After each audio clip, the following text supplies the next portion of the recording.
Здравейте! Сега ще ви покажа някои от продуктите, които са подходящи за диетата на нашите домашни любимци в супермаркета. Малките мазни риби са богати на омега-3 масни киселини, които са от съществено значение за здрава кожа, лъскава козина, намаляване на възпаления, подпомагане на стави и подвижността, подкрепа на мозъчните и когнитивните функции. Малките мазни риби натрупват по-малко тежки метали като живак и токсини в сравнение с по-големи риби. Патешките шийки също са чудесен избор. Пилешкия маншон също отива в нашата количка.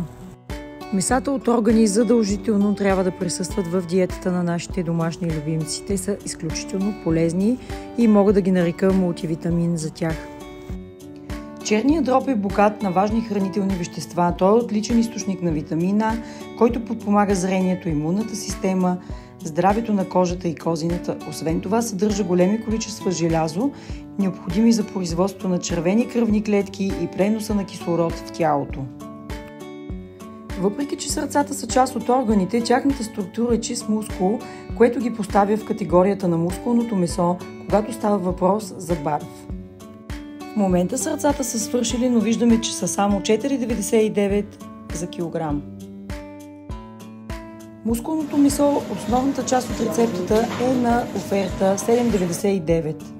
И така, ето продуктите, които закупихме и рецептата, която ще приготвя, ще може да видите в следващото видео.